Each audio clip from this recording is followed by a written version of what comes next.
Can you see my screen?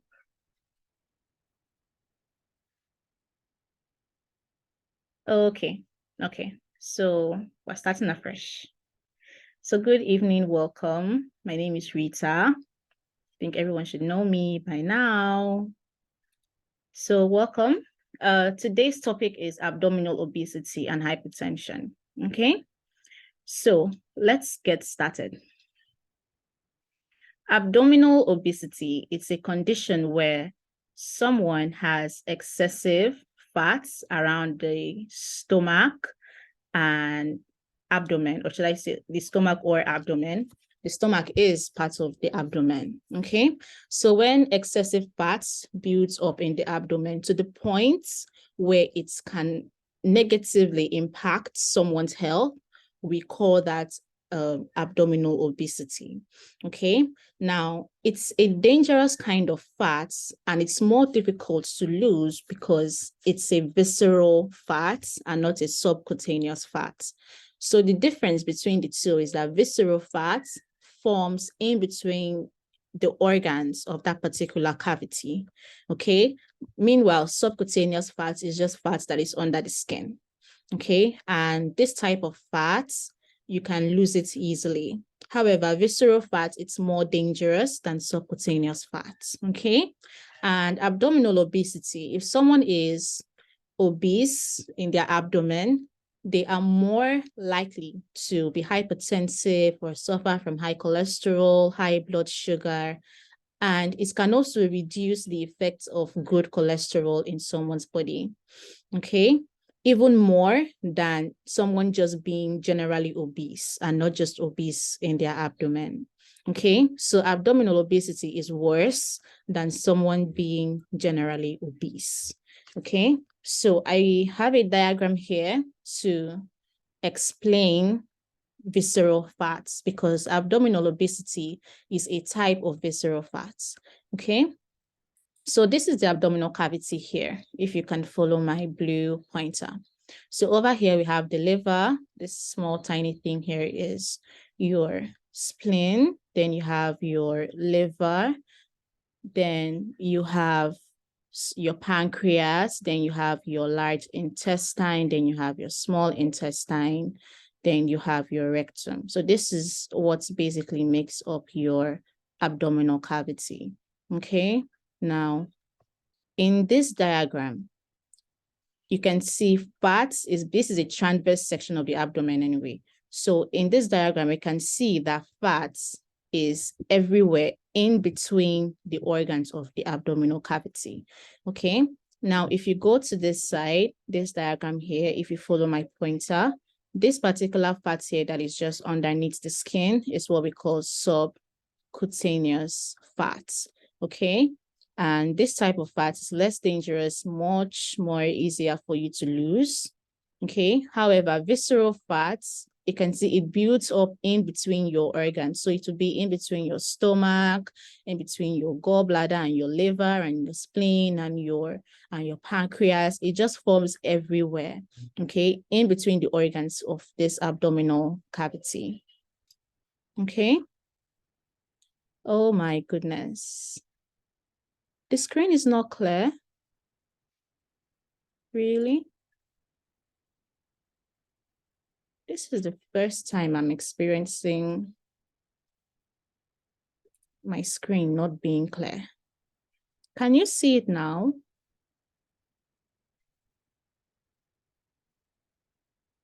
Okay. So I hope we didn't miss out on anything. So I was saying that this is the abdominal cavity, or these are the organs that make up the abdominal cavity. Okay, your liver, your stomach, your pancreas, small intestine, large intestine, etc. Okay, and over here, I was trying to explain the meaning of visceral fats. And this is basically a type of fat that surrounds the organs of a cavity. Okay, so visceral fats, for someone to be abdominally obese, they have visceral fats in their abdominal cavity.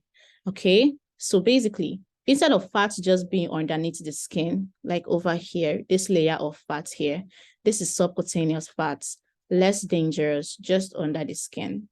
Okay, visceral fats, it's in between someone's organs, okay, which makes it more dangerous because then it pushes the organs sort of, okay, and doesn't give them enough space, okay, and it's also much more difficult to lose other than subcutaneous fats, okay.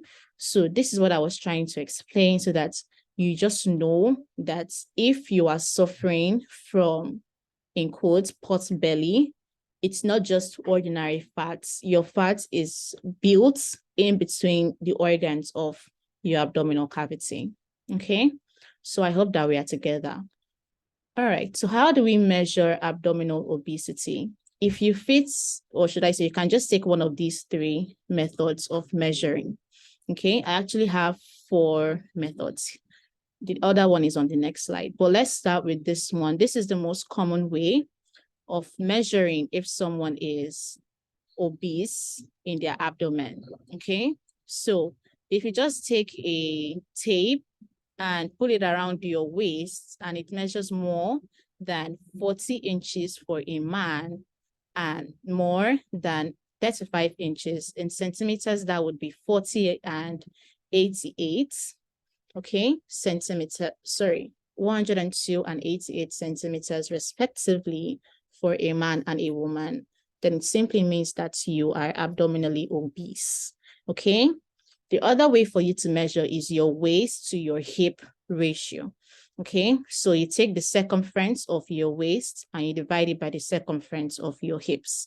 And if that is greater than 0.9 and 0.85 inches for men and women, okay, then you are abdominally obese, okay? And the next way is your waist to your stature ratio. So again, your waist circumference divided by your height, okay? Someone is writing on my screen. Please don't write on my screen. Please don't write on my screen. Okay? So that everyone can see my text clearly. Is my screen up again? Can you see my screen without those, those marks? Okay, thank you, Mr. Joseph. So I was saying another way for you to measure is your waist circumference to your stature, okay? So you take the circumference of your waist divided by that of your height, and if it's greater than 0.5 for those that are above age, those that are under age 40, and if it's greater than 0.6 for those that are above age 50, then you are abdominally obese, okay? The most common way for you to measure is actually number 1, okay? So you don't have to worry about 2 and 3 if you don't want to use those methods, okay? So the next way for you to measure if you are abdominally obese is via your BMI, okay? Now, even if you have a healthy BMI or you are not overweight, you can still have abdominal fats, okay? So let's talk about BMI, okay? You are basically measuring your body mass index, okay? And how do you measure that? You take your weight and you divide it by your height, okay? So a BMI for a healthy adult is between 18.5 to 24.9. And if you take your BMI and it's 25 to 29.9, then you are overweight. And if your BMI is over 30, you are considered obese. But even if you have a healthy BMI, let's say you take your BMI and it's healthy, it falls within this range, and you go and take the circumference of your waist and you are a lady and it's more than 35 inches, then you are abdominally obese, okay? So abdominal obesity doesn't care about your BMI, okay? It affects you even when you're not overweight, even when you are not obese, even if you have a healthy BMI, okay? So that's also very important for you to note, because some people, they look at themselves and say, oh, I'm not obese, but you are abdominally, okay? So it's very important for you to note this as well, okay? So what exactly causes abdominal obesity? The first thing is just having a high calorie diet, okay? If you are eating more calories than your body expends or your body eliminates, then your body will just store all of that excess calorie as body fats, okay? And as a healthy human being, the average amount of calories you need is 2,500 kilocalories, okay? So having a high calorie diet is one of the most common ways to get yourself into abdominal obesity, okay? The next thing is an intake of trans fats. Now, I know I talk about fats a few times, and I just want to point out what exactly trans fats is, okay? Now, if you have vegetable oil and you are continually frying with the same vegetable oil, the possibility of hydrogen being included in that oil is very high. And when hydrogen is added, okay, or should I say forms to be a part of that vegetable oil, it turns into trans fats, okay? So ways that you can, or should I say foods that contain trans fats are street foods like puff puff, when they fry like potatoes, yams on the streets, akara, donuts, not because those foods are bad in themselves, but because sometimes they have, the people that are frying it, they use large quantity of oil, okay? And it's the same oil that they tend to use the next day, because they don't use, like in your first frying, all of the oil doesn't get used up, right? It remains, and then they use it the next and the next and the next and the next. So when you use oil like that, it can turn from just a healthy vegetable oil into trans fats, okay? So street commercially fried foods are one of the ways you can have an intake of trans fats, okay? The next thing is your cakes, cookies, pies, butter, margarine, basically salt, flour, sugar, these three white things, okay? They are not good for you, okay? So most of them are what makes up cakes and cookies and pies, okay? So watch out for these three white things: salt, flour, and sugar, okay? Another way, meat is not part of trans fats anyway, but another way you can have a high calorie diet is via meat as well. So your processed meats like hot dogs, hams, those are not good for you. Red meats, when you don't cook your meat well, okay, also not very good for you. And your poultry, also try to make sure that your meat is lean meat. Take out all that extra fat that is in meat when you buy it, okay? Try to make sure that your meat is lean, all right? And don't also eat the skin of your chicken as well. You don't need to eat the skin, all right? Just take that off, okay? Another way of being abdominally obese is alcohol consumption. Now, alcohol consumption is not a major cause for abdominal obesity in women, okay? It's mostly for men when you take more than 4 liters of beer or alcohol per week, okay? Another cause of abdominal obesity is living a sedentary lifestyle, okay? So some of you eat very well. Some of you don't consume alcohol, but then you have no physical activity whatsoever, okay? So that could also be a condition or a cause of abdominal obesity, okay? So let's discuss abdominal obesity and hypertension, okay? Now, there is a strong relationship between your BMI rising, or the gradient of your BMI increasing, and an increase in blood pressure, okay? Hold on. I'm not seeing properly, and I don't want to use my glasses. Just want to, sorry, just a minute. Okay, better. So when you have an increase in your BMI, it tends to also increase your blood pressure, okay? And for those people that are abdominally obese, you have excess fats, like I said, in between the organs of your abdominal cavity, okay? And when you have fat like that, it's pushing your organs, okay? It's not giving them enough space to do what they need to do, because these organs, as blood is flowing, they are constricting and relaxing, okay? Now, excess fat will sort of constrict your blood vessels and your organs like the kidney and your liver, which are very important organs in your abdominal cavity, okay? And this can increase your blood pressure, okay? And abdominal obesity can also lead to primary and secondary hypertension.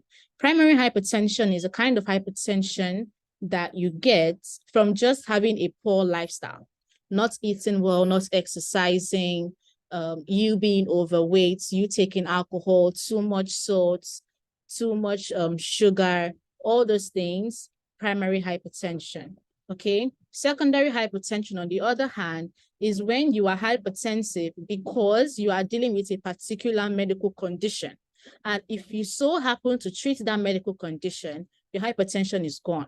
Okay, so for people that are suffering from kidney disease, liver disease, heart disease, if you so happen to treat that medical condition, then you will probably not even be hypertensive anymore. That is what we call secondary hypertension. So abdominal obesity can lead to the both of them. Okay, the first one is just you are just having excess fats, it's constricting your organs, increasing your blood pressure, you are hypertensive. Okay, the other one is when you have excess fats and then it actually starts to damage organs that are in your abdomen. Okay, so that would also lead to secondary hypertension. Okay, now the way abdominal obesity causes someone to be hypertensive, it can go beyond this, what I've just mentioned, okay, constricting your blood vessel, okay? And I'm just going to explain one of them so that we don't get into grammar that we are not going to understand, okay? So abdominal obesity, it can activate what we call a renin-angiotensin aldosterone system, okay? RAAS. Now, this is a hormone system that does quite a few things for you as a human being. The first is to regulate your blood pressure. So when you wake up from sleep, you go to bed, just you walking on the road, you eating, your blood pressure is going to be fluctuating, okay, because you are a human being. It's normal, okay? What controls this is this RAAS hormone, okay? The next thing is it also controls your fluid and your electrolyte balance, okay? Now, there are certain fluids that are in your body, okay? And the concentration of these fluids, it has to be maintained so that one is not saltier, if I should use that word, than it's supposed to be, okay? If it is, then it would shrink your organ to the point where your organ, it won't even be alive anymore, okay? And this happens in a cell, basically. And it happens between being outside a cell and within the cell, okay? And your cell membrane is what controls that, okay? Now, this RAAS hormone controls that fluid system, and it helps to make sure that the fluid of your electrolytes in your system, it's balanced, okay? And the next thing is, this hormone system also controls a systemic vascular resistance. Now, for blood to just move throughout your body, there is this resistance it has to overcome, okay? Abdominal obesity, okay? It makes this RAAS system sort of do more than it's supposed to do, okay? So when this RAAS system is supposed to regulate your blood pressure, it sort of weakens it, okay? It's not able to regulate your blood pressure as much as it can or as it should, okay? Your electrolytes, it is imbalanced, and the resistance your body has that your blood has to overcome just for blood to flow, that resistance then increases, okay? So this is just one of the, should I say, technical ways that abdominal obesity can cause someone to be hypertensive, okay? And whereas the simple way I can put it is just excess fats constricting your blood vessels and, causing organs that are important to stop functioning as they are supposed to. Okay, so this slide right here simplifies this slide right here. Okay, so I hope that we are together.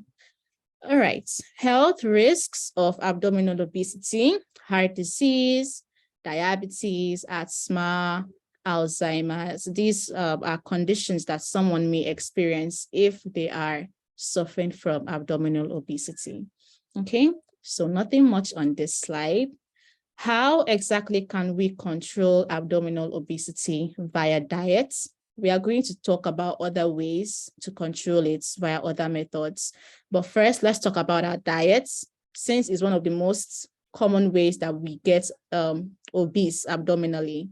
Okay, so the first is, remember I mentioned that when you eat more than you are supposed to, more calories than you are supposed to, and your body doesn't make use of those calories, it simply stores them as fats.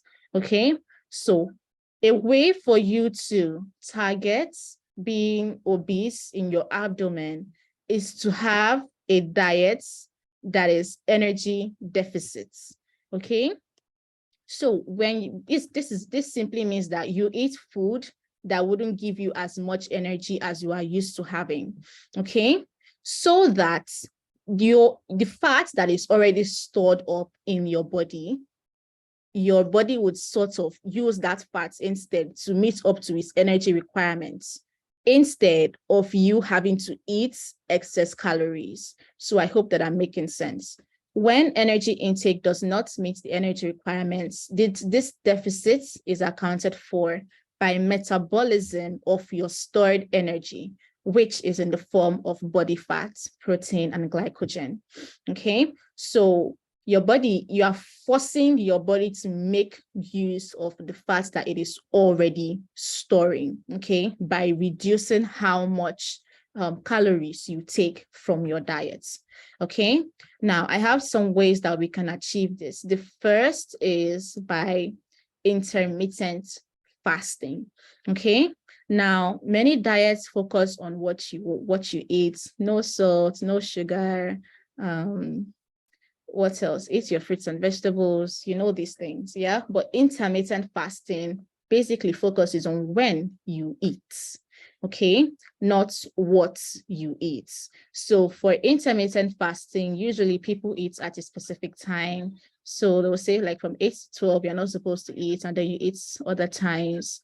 Or some people would take only a meal today, they will have a 2 meal tomorrow, 1 meal the next day. I am going to do, or should I say, our next topic is going to be intermittent fasting. So I don't want to go into intermittent fasting today. It would be our topic for next week or next 2 weeks, because next week Friday is Good Friday. So I would not be available because I'm a Catholic.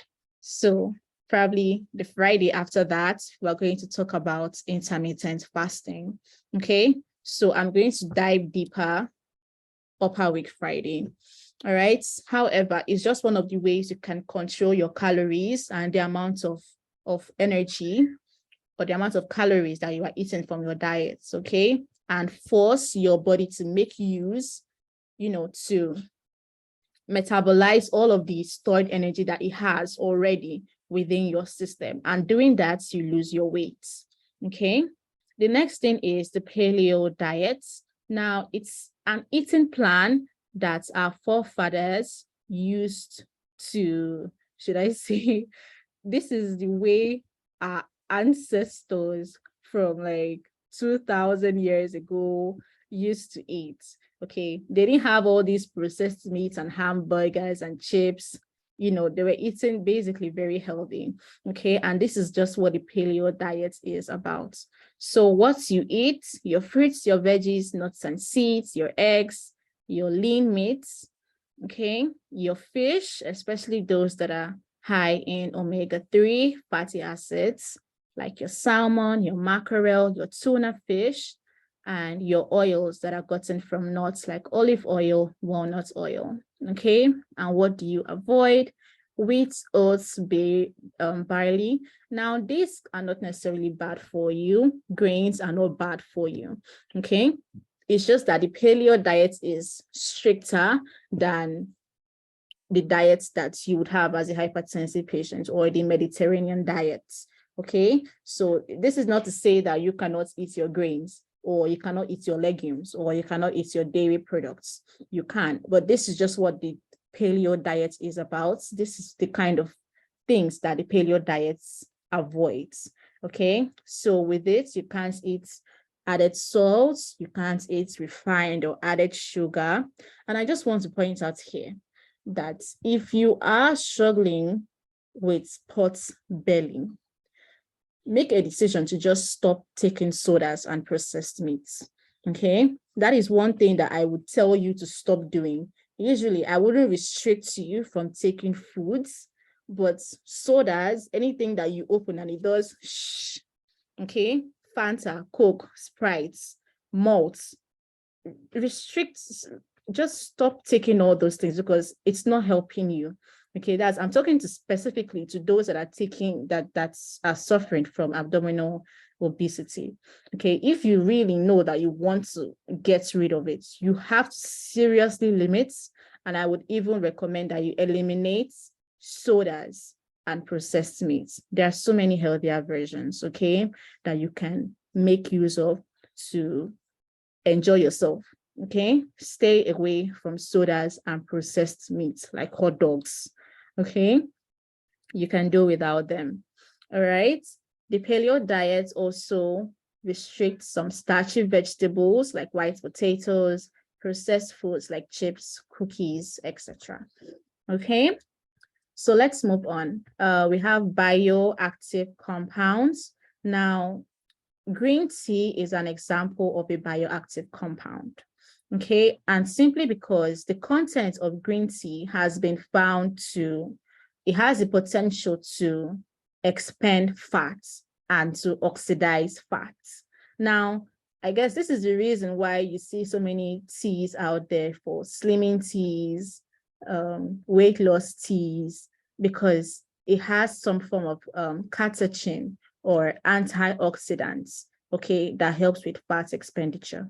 But does it mean that if you take green tea every day, you're going to lose weight? No. Does it mean that if you take green tea every day, you are going to stop being abdominally obese? No, because so many different things affect your ability to lose weight. The first is your genes, your age, your environment, your food, your hormones, how much you exercise, your stress level, your sleep, when you eat, which is all about intermittent fasting. Even the medications you take can also restrict you from losing weight, the chemicals in your food, your metabolic rates, your muscle mass. So many things hinder your ability to lose weight. And it's not just dependent on you taking green tea, okay? So I hope that I've already answered the question that would be on someone's mind of, if I take green tea every day, will I lose weight? No, okay? It simply has the potential to. All right. The next thing is a high protein diet and a heart healthy diet, like your DASH meal plan. Okay. Simply because protein has been found to assist weight loss. It increases your satiety. I don't know how to pronounce that word, this word right here. And it basically means that it makes you feel full so that you are not hungry. Okay. And it also expends energy when you are at rest. And if you eat a high protein diet with low carbohydrates, then protein can even serve as a form of energy for you, okay? Instead of getting your energy from carbohydrates, you get them from your protein instead, okay? And heart-healthy diets are also quite similar to the paleo diets, but they don't restrict you so much as the paleo diet would, okay?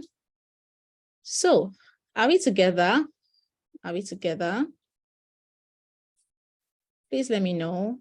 Are we together? Are you following me? Do you understand what's going on? Okay. Anyone else? Are we together? Are Are you following me? I just want to know because I've been talking for a while. Do you understand what I'm saying? Okay, I just wanted to make sure. Okay, so let's move on. What are some ways that you can promote the loss of abdominal fats instead of going through your diets? Okay, so the first thing is you can take 1 tablespoon of apple cider vinegar with a little water 1 to 2 hours before your bedtime. This is simply because it decreases your liver's ability to store sugar. Your liver is what stores your sugar, glucose, transforms it into glycogen, stores it as glycogen. Okay, so taking apple cider vinegar can help you by reducing your liver's ability to store that. Okay, so another way you can lose abdominal fat is basically via your exercise. Okay, also very important. As usual, I would recommend, if you know that you can't do high intensity exercise, just make sure that at least you move. You can sprint, you can jog, you can run, you can brisk walk. Okay, these are exercises that I would recommend for you because I know some of you, as you get older, the chances of you suffering from body pains increases. And I don't want you to do anything that would cause you to have more pain. Okay, so consistency would matter more than the intensity. Okay, imagine if you do a 5-hour exercise once a month and you do a low intensity exercise for like a period of weeks or days in a week. Okay, it would pay you more than just having a high intensity 1 day off thing. Okay, now fat also burns more when you sleep. Sleep is so important. It also decreases your blood pressure. And we've already talked about sleep in previous sessions. Okay, so how can you sleep more? You can take vitamin D, vitamin B1, or you can also take nutritional yeast before bed. Okay, now in our session on sleep, I also talked about basic sleep hygiene, your room being ventilated enough, you having a comfortable bed, all those things matter. Okay, and also there's point B here. You can also take slower breaths before bed. And also make sure that you breathe through your nose and not your mouth. Okay, it's also very important. I watched a video once where the doctor was saying that someone can develop hypertension simply because they go to bed breathing through their mouth other than their nose. Okay, so please breathe through your nose. Okay, and also under sleep, if you have the time, because I know many of you are in the working class, you have to take care of your children, but if you can, please try to sleep in the afternoon as well. Okay, it would help you. The next thing to promote loss of abdominal fat is to reduce your stress. I know Nigeria is not easy. Things get harder. By the grace of God, things will get easier for us in our country, but you also have to decrease your stress. Okay, outsource things as much as you can. You don't have to do it all on your own. Okay, so anything your kids can help you out, let them do it for you. Okay, so that you can handle things that are more important. Your hand doesn't have to be everywhere. Okay, my mom is guilty of that, trying to do everything on her own. So please try to reduce your stress. The next thing is to be consistent with lowering your carbohydrates. Okay, so more protein, more vegetables, more fruits, less carbs. Okay, so it's time for recipes. I said I was going to give you recipes today to assist your abdominal fat loss journey. Okay, now for this recipe, for some of these anyway, you'll be needing a juicer, okay, and not a blender. If you use a blender, then it will just destroy your vegetables and you wouldn't get the juice out of it. So you can invest in a juicer. It doesn't have to be so expensive so that you don't waste your vegetables. Okay, so this first one is a green fresher juice by Dr. Ela Maris. So how do you prepare this? All you need is 1 large cucumber. You peel the back off, and 1 lime or lemon. You peel the back of the lime or the lemon, you remove the seeds, okay? Then you chop the cucumber, you sort of open up the lemon or the lime and you put it in your juicer, okay? And let your juicer juice the ingredients. You stir, it's just 1 serving, okay? You pour it in a glass and you drink. So I know that these ingredients are commonly found in Nigeria, okay? So that someone will not say that I can't prepare this juice because I can't have the ingredients readily available. You can get a cucumber, right? You can also get lime and lemon, okay? The next is an anti-ulcer cabbage juice, also by Dr. Ela Maris. Now, how do you prepare this? You have 1/4 of a small head cabbage, 2 carrots. You scrub the back of the carrots, okay? And then you chop it, okay? And your spring onion as well. You trim off the head. You know how to prepare spring onion, right? You remove the outer layer and then you wash it very well so you don't have any sand, okay? So you cut your ingredients, put them in a juicer, and your juicer will prepare them for you, okay? So those of you that are struggling with cancer, this should be your go-to one, okay? I got this recipe from Dr. Ela Maris, okay? So she is a doctor that is, should I say, she focuses more on fat loss and weight loss, okay? And I know that these recipes will be very good for you guys. So I decided to include them here. So references to Dr. Ela Maris. The next one is apple and cucumber juice. So you get an apple, a handful of water leaf. We can get that here in Nigeria. We can get apples. We can get half a cucumber. You wash it, you peel the back.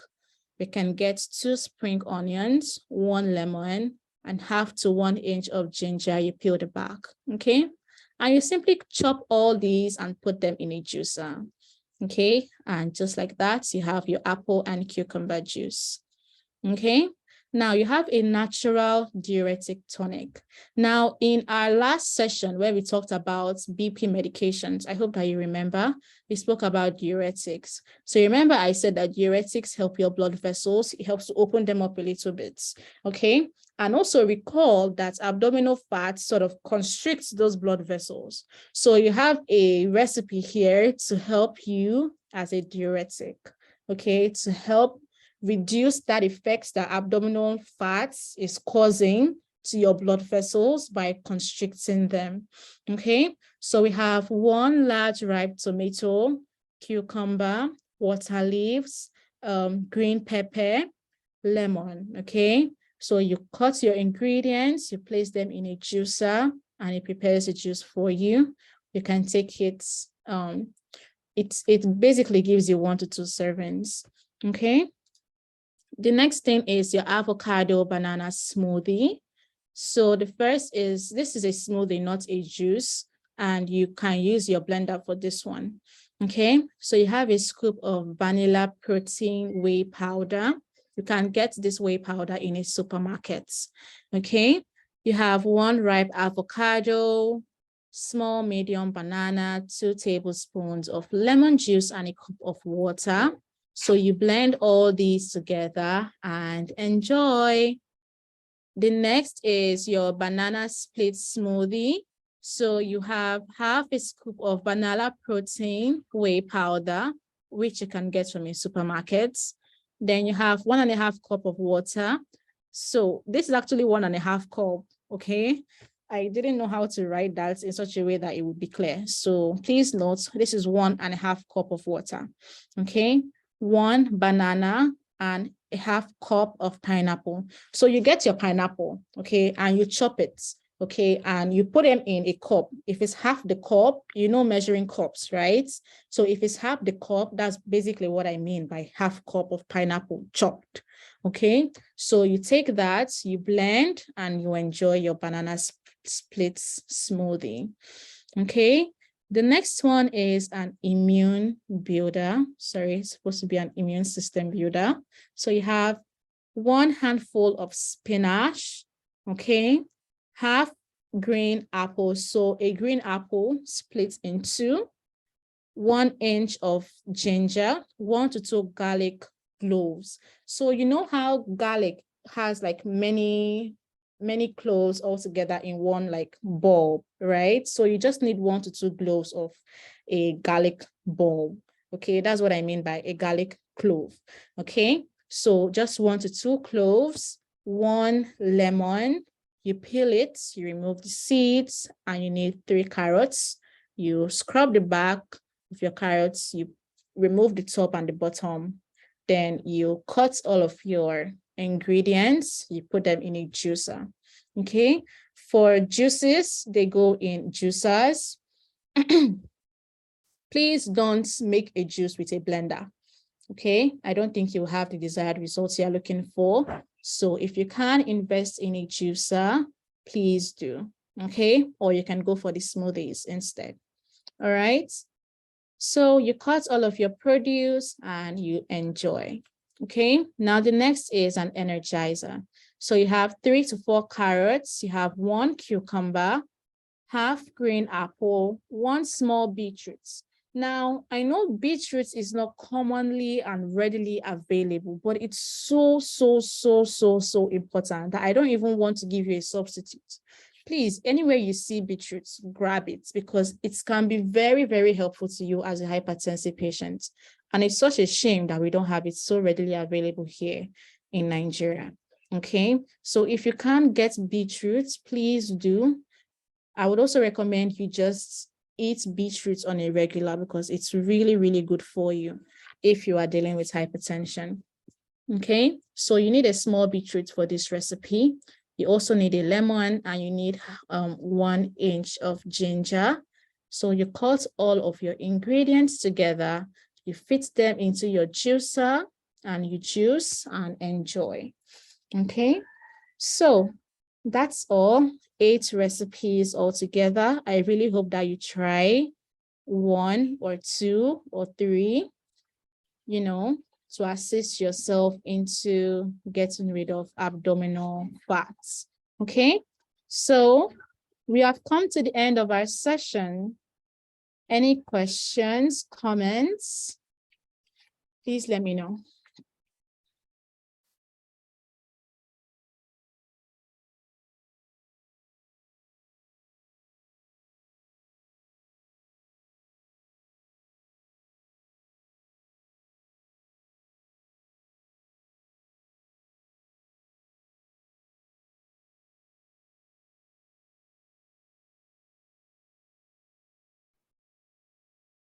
Any questions, comments? We have come to the end. This is the last slide. So do you have anything you'd like me to explain further? Any questions? Any comments? Do you think I did justice to this topic?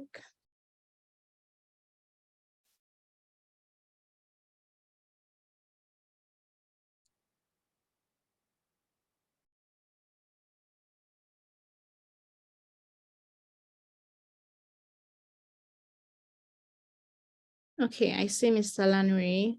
Does flat stomach mean no obesity? No, no. So let's go back and check out the criteria for someone being obese, okay? So measuring obesity would have to deal with your BMI, okay? Okay, this slide.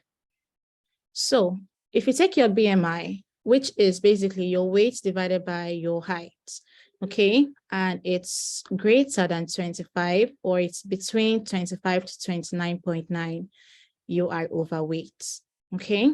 However, abdominal fat is sort of independent, okay? Even if you are healthy or your BMI falls between 18.5 to 24.9, and you take the circumference of your waist as a man and it's greater than 40 inches, then you are abdominally obese, okay? But if you have a flat stomach and your BMI is still between the ranges of overweight or being overweight, then yes, you are overweight, okay?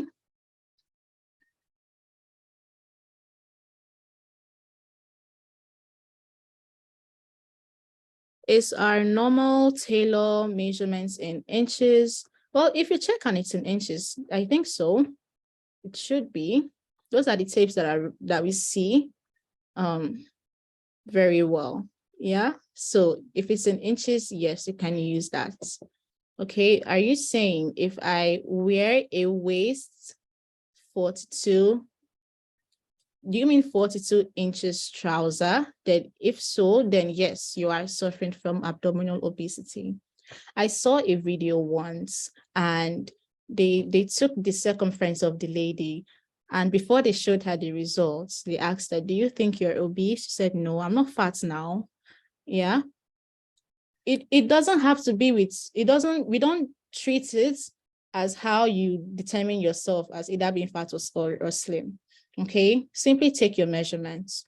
And if it's above 40 inches as a man, your waist circumference anyway, then yes, you are abdominally obese. You don't need to have a protruding stomach before you then say that you are suffering from abdominal obesity. Don't let it get to that level. Okay, so I hope that answers your question, Mr. Joseph. Yes, if someone has a waist circumference of above 40 inches, they are abdominally obese. They may not be generally obese anyway. General obesity just has to do with your BMI. Okay. Any more questions?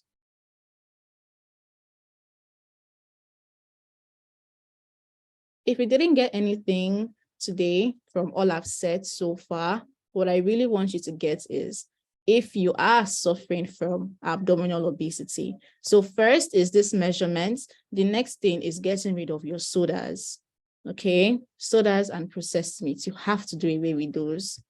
All right, it's doing you more harm than good. That is what I would, should I say, advise that you completely stop taking, please. Okay, I think you can do without them. Yeah. All right. Topic is well sliced and knowledge is passed. Thank you. I'm so glad to hear that. Thank you. I'm happy you gained something. Any more questions, comments?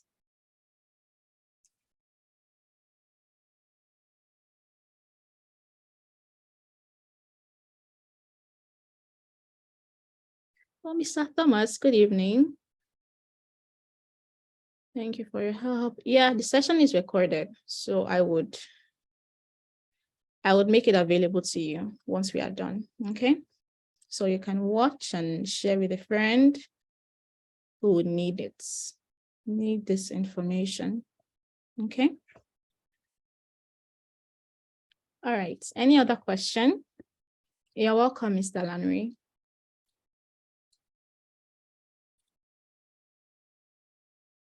All right, you're welcome.